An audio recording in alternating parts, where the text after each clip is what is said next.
அஸ்ஸலாமு அலைக்கும். Hi friends, எல்லோரும் எப்படி இருக்கீங்க? இன்றைக்கான பிரேக்ஃபாஸ்ட் அண்ட் லன்ச். பிரேக்ஃபாஸ்ட்டுக்கு எங்கள் ஊர் கறியடை, தென் லன்ச்சுக்கு வந்து பருப்பும் சிக்கனும்.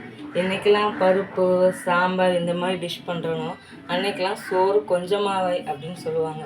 பட் அவங்க சொன்னதுக்கப்புறம் தான் எனக்கு அதிகமாக வைக்கணும்னு தோணும். ஒரு கரண்டி அதிகமாகவே வச்சு விட்டுருவேன். அதை பார்த்துட்டு நமக்கு சாப்பிட்ற டைமில் ஒரு கால் வரும், சொன்னதை அப்படியே செஞ்சுட்டியே அப்படி சொல்லும்போது நமக்கு வர்ற ஃபீலே வேறு லெவல். ஸோ அவங்களுக்கு லஞ்ச் கட்டி கொடுத்துட்டு பையனையும் ஸ்கூலுக்கு அனுப்பிச்சிட்டு க்ராசரிஸ் வாங்க கிளம்பியாச்சு. இப்போதும் அவங்க தான் வாங்கி கொடுப்பாங்க. ஸோ எத்தனை நாள் தான் நான் வாங்கி தந்துட்டுருப்பேன், நீ போய் வாங்கி பழகு அப்படின்ட்டாங்க.